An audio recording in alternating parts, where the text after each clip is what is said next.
నమస్తే, నేను Vasanthalakshmi, yoga master trainer, Guinness world record holder. Yoga ప్రతిరోజు ప్రాక్టీస్ చేయడం వల్ల ఎంత ఆరోగ్యం వస్తుంది అన్నది ఈ వీడియోస్లో, రానున్న వీడియోస్లో తెలుసుకుందాం. ఎలాంటి ఆసనాలు చేస్తే ఎలాంటి హెల్త్ బెనిఫిట్స్ ఉంటాయి అన్నది కూడా తెలుసుకుందాం. ఏ టైంలో చేయాలి, ఎవరెవరు ఎలాంటి ఆసనాలు చేయాలి, ఎంతసేపు చేయాలి, ఇవన్నీ కూడా మనం రానున్న వీడియోస్లో తెలుసుకుందాం. ఈ వీడియోలో ప్రజెంట్ అందరికీ ఇబ్బంది పెడుతున్న ఒక మంచి సొల్యూషన్ తోటి, ప్రాబ్లంకి సొల్యూషన్ తోటి ఈ వీడియోలో మనం మాట్లాడుకుందాం. ఏంటి అంటే, అందరూ ఎక్కువగా ఫీల్ అవుతున్న విషయం బరువు పెరగడం. బరువు పెరిగిపోయిన తర్వాత ఎలా తగ్గాలి అన్న విషయాన్ని అసలు ఎంత ఇబ్బంది పడుతూ ఎన్నెన్ని ప్రయత్నాలు చేస్తున్నా కూడా వాళ్ళు బరువు తగ్గకుండా ఇంకా బరువు పెరగడం లేదా స్ట్రెస్ పెంచుకోవడం, ఇవే జరుగుతున్నాయి. దీనికి మెయిన్ రీజన్స్ ఏంటి అనేది తెలుసుకుంటాం. దానికి సొల్యూషన్ కూడా తెలుసుకుందాం. యోగా చేస్తే బరువు తగ్గుతారా అంటే ఖచ్చితంగా బరువు తగ్గుతారు, కానీ ఫాలో అవ్వాల్సిన రూల్స్ కొన్ని ఉంటాయి. మంచి ఆహారం తీసుకోవాలి, టైంకి నిద్రపోవాలి, స్ట్రెస్ లెవెల్స్ ని మేనేజ్ చేసుకోగలగాలి. బరువు పెరిగిపోతున్నాము అని స్ట్రెస్ పెట్టుకున్నంత మాత్రాన తగ్గగలుగుతామా? కాదు కదా. ఎలా తగ్గాలి అన్న ప్రయత్నాలు మొదలు పెట్టాలి. మనం తీసుకుంటున్న ఆహారం, మన జీవన శైలి, ఇవన్నీ కూడా మనకి బరువు పెరగడంలో మెయిన్ రోల్స్ పోషిస్తాయన్నమాట. చాలా మంది చెప్తారు, మేడం నేను ప్రతిరోజు యోగా చేస్తున్నాను, బాగా హై ఇంటెన్సిటీ ప్రాక్టీసెస్ అన్నీ కూడా చేస్తున్నాను, బట్ నేను వెయిట్ స్ట్రక్ అయిపోయినాను, వెయిట్ తగ్గడం లేదు అని చెప్తారు. దీనికి మెయిన్ రీజన్స్ తెలుసుకున్నాం అనుకోండి, చక్కగా మీ యోగా అన్నది మీకు వెయిట్ తగ్గించడానికి బాగా హెల్ప్ అవుతుంది. యోగా చేసే వాళ్ళు ఖచ్చితంగా బరువు పెరగరు.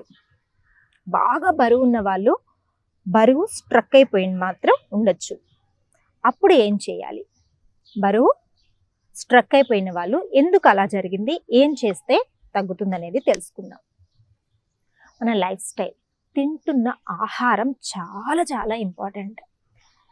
ఏ టైంలో తీసుకుంటున్నాం, ఎంత తింటున్నాము, ఎలాంటి ఫుడ్ తీసుకుంటున్నాం అన్నది చాలా important. Good food, good protein, good fibre, good fats, ఇలాంటి ఫుడ్స్ ని మనం తీసుకుంటున్న ఫుడ్ లో ఇన్వాల్వ్ చేసుకోవాలి. ఏ టైంలో తింటున్నాం? కంటిన్యూస్ గా చాలా మంది ఎవ్రీ 2 hours కి తింటూనే ఉంటారు. మేము తింటున్నది ఇంతే అండి అని చెప్తారు, కానీ ఎవ్రీ 2 hours కి తింటూనే ఉంటారు. అలా చేస్తే బరువు తగ్గడం అనేది చాలా కష్టం అవుతుంది. మీకు బెస్ట్ ఎగ్జాంపుల్ చెప్తాను. ఒక బిజీగా ఉన్న రోడ్లో పెద్ద హోల్ పడింది. రోడ్లో మధ్యలో చాలా పెద్ద హోల్ అనేది, రోడ్ డ్యామేజ్ అయిపోయింది. దాన్ని పూడ్చాలి అంటే కంటిన్యూస్గా వెహికల్స్ వెళ్తూనే ఉన్నాయనుకోండి, దాన్ని మనం ఆ రోడ్ని పూడ్చడం అనేది, దాన్ని రిపేర్ చేయడం అనేది సాధ్యమవుతుందా? ఆ రోడ్ రిపేర్ చేయాలి, ఆ హోల్ని పూడ్చాలంటే మనం ఏం చేయాలి? ఫస్ట్ వస్తున్న ట్రాఫిక్ని ఆపేసేయాలి, లేదా ట్రాఫిక్ని సైడ్కి మళ్లించాలి. ది బెస్ట్ మెథడ్, తొందరగా పని అయిపోవాలి అంటే ట్రాఫిక్ని హోల్డ్ చేయాలి. అది ఎప్పుడు చేస్తాం? మ్యాక్సిమం నైట్ టైమ్స్లో ట్రాఫిక్ తక్కువ ఉంటుంది కాబట్టి స్టాప్ బోర్డ్ పెట్టేసి మనం వర్క్ ఇన్ ప్రోగ్రెస్ అని చెప్పి వర్క్ చేసి క్లియర్ చేస్తాం. అది 1 dayలో అయ్యే పని అయితే పర్వాలేదు. కొన్ని రోజులు సమయం పడుతుంది అనుకోండి, అప్పుడు ఏం చేస్తాం? ఆ రోడ్ మొత్తం బ్లాక్ చేసి మనం ట్రాఫిక్ని మళ్లించేసుకుంటాం. సేమ్ వే ఇప్పుడు మన పొట్టలో బాగా టాక్సిన్స్ పెరిగిపోయాయి, ఫ్యాట్ బాగా పెరిగిపోయింది. కంటిన్యూస్గా ట్రాఫిక్ జరుగుతూనే ఉందనుకోండి, కంటిన్యూస్గా ఫుడ్ వెళ్తూనే ఉందనుకోండి, మరి బాడీలో క్లెన్జింగ్ టెక్నిక్ ఎప్పుడు జరగాలి? ఫ్యాట్ లాస్ జరగాలంటే, బాడీ తనని తను రిపేర్ చేసుకోవాలంటే టైం ఎప్పుడు ఇవ్వాలి? మనకు ఫుడ్ తీసుకొని డైజెషన్కి ఏ టైం అంతా అయిపోతూ ఉంటే మరి ఎప్పుడు మనకి ఆ ప్రాసెస్ అనేది కంటిన్యూ అవుతుంది. మీరు పొద్దున యోగా చేస్తారు, కంటిన్యూస్గా తింటూనే ఉన్నారనుకోండి, అప్పుడు ఎప్పుడు మనకి ఫ్యాట్ లాస్ జరుగుతుంది? టైం ఇవ్వాలి కదా. ఎలా అయితే రోడ్కి టైం ఇస్తామో అలానే ఫుడ్కి కూడా టైం ఇవ్వాలి. ఒక 8 hours నుంచి 10 hours ఇంటర్మిటెంట్ ఫాస్టింగ్ అంటారు. అది చాలా మంచిది. అది మన పురాతన కాలం నుంచి వస్తున్న చాలా చాలా మంచి solution for healthy life style. 8 hours కానీ 10 hours కానీ, నేను 8 hours అనేది ఎవరికి పెద్దగా సజెస్ట్ చేయను, ఎందుకంటే ఇప్పుడున్న బిజీ స్కెడ్యూల్లో మనకి 8 hours మాత్రమే తినాలి అంటే కొంతమందికి కుదరచ్చు, కొంతమందికి కుదరకపోవచ్చు. నేను 10 hours అనేది సజెస్ట్ చేస్తాను. 10 hours తిందాము, చక్కగా తిందాము, మంచి ఫుడ్ తిందాం. 14 hours అనేది మనము ఫాస్టింగ్ ఉందా, అది పెద్ద కష్టం అనిపించదు. ఫర్ ఎగ్జాంపుల్ మనం ఇప్పుడు మార్నింగ్ 8 o'clockకి ఫుడ్ తినడం స్టార్ట్ చేసామనుకోండి, 8 నుంచి 6 o'clock వరకు హ్యాపీగా తినొచ్చు, హ్యాపీగా, చాలా హ్యాపీగా. అప్పుడు మనకి ఏమవుతుంది, 10 hours చూడండి. 8 o'clockకి early in the morning start చేసేవాళ్ళు 6 o'clock వరకు మంచి టైమింగ్స్లో బాగా తీసుకోవచ్చు. ఫుడ్ కూడా నేను ఎప్పుడు కూడా ఇంత తినండి, ఇంతే తినండి, ఇంతే తినండి అని చెప్పను. అలా డైట్ ప్లాన్స్ ఇచ్చి మోసం చేసే వాళ్ళ దగ్గర బాగా డబ్బులు ఇచ్చి మోసపోకండి.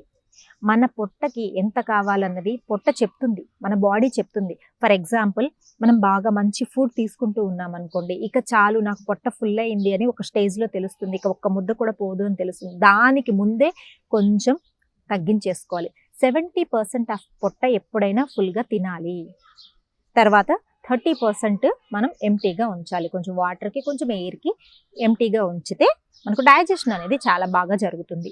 మీరు ఎర్లీగా తినడం, ఎర్లీగా క్లోజ్ చేయడం, ఇంకా 6 తర్వాత అసలు ఏమీ తినకండి. ఒకవేళ టైం కుదరలేదు అనుకోండి, ఆఫీస్ టైమింగ్స్, ఇక్కడ వెంటనే మనకు అనుమానం వచ్చేస్తుంది, ఆఫీస్ టైమింగ్స్ అండి మాకు, మేము ఇంటికి వచ్చేటప్పటికి 8 అయిపోతుంది అని అంటారు. అలాంటప్పుడు ఏం చేస్తారు, మీరు తినే ఫుడ్ని స్టార్టింగ్ టైము మార్చేసుకోండి. మార్నింగ్ 8కి తినేవాళ్ళు 9కి తినండి, లేదా 10కి తినండి. ఈవినింగ్ టైమింగ్ని తగ్గించుకోండి. బట్ ది బెస్ట్ టైం ఏంటి అంటే, సూర్యుడు ఉన్నప్పుడే మనం తొందరగా తిని మన ఫుడ్ టైమింగ్స్ అనేది క్లోజ్ చేసాము అంటే మన ఇమ్యూనిటీ అనేది బాగుంటుంది అనమాట. సూర్యుడు ఉన్నప్పుడు అప్పుడు మనం చాలా బాగా డైజెషన్ జరుగుతుంది. ఫ్యాట్ కూడా ఎక్కువ స్టోర్ అవ్వకుండా ఉంటుంది. డైజెషన్ అనేది చాలా బాగా జరుగుతుంది. సో 10 hours అనేది పెట్టుకున్నారంటే ఎవరైనా చేయగలుగుతారు. ఈ విధంగా ఫుడ్ ఫాలో అవ్వడం ఎవరైనా చేస్తారు. మనం తింటున్న ఫుడ్, ఎలాంటి ఫుడ్ తినాలి అన్నది మనం నెక్స్ట్ వీడియోలో తెలుసుకుందాం. ఫస్ట్ ఈ టైమింగ్స్ మాత్రం చాలా ఇంపార్టెంట్. అసలు ఎవరికి కుదరడం లేదండి, అసలు మంచి మంచి ఫుడ్ టైం తోటి కుక్ చేసుకొని తినడం కుదరడం లేదనుకోండి, ఫస్ట్ టైమింగ్స్ ఫాలో అవ్వండి. ఇది ఎవరైనా చేయగలుగుతారు కదా. ఈవినింగ్ 6 కల్లా మీరు 70% ఆఫ్ పొట్టకి తినేసారు అనుకోండి, మళ్ళీ వెంటనే ఆకలి అయ్యేది కదా. సో చాలా హ్యాపీగా మనం బరువు పెరగకుండా చూసుకోవడానికి, బాడీలో టాక్సిన్స్ అన్ని బయటికి వెళ్ళిపోయి ఫ్యాట్ లాస్ జరగాలి, వెయిట్ తగ్గాలి అంటే బాడీకి రెస్ట్ కావాలి. ఈ రెస్ట్ కోసం కావాల్సిన టైంని మనం ఫాస్టింగ్ టైం అంటున్నాము. ఈ ఫాస్టింగ్ టైము ఎప్పుడు పెట్టుకుంటారు, 14 hours మినిమం ఫాస్టింగ్ టైము. చాలా సింపుల్, చాలా చాలా ఈజీ, ఎవరైనా చేయగలుగుతారు. అలా మెయింటైన్ చేస్తూ మనం బరువు తగ్గొచ్చు. ఇది ది బెస్ట్ మెథడ్. మరి మనం నెక్స్ట్ వీడియోలో ఎలాంటి ఫుడ్ తీసుకోవాలి, ఎలాంటి ఆసనాలు చేయాలి అన్నది తెలుసుకుందాం. నమస్తే.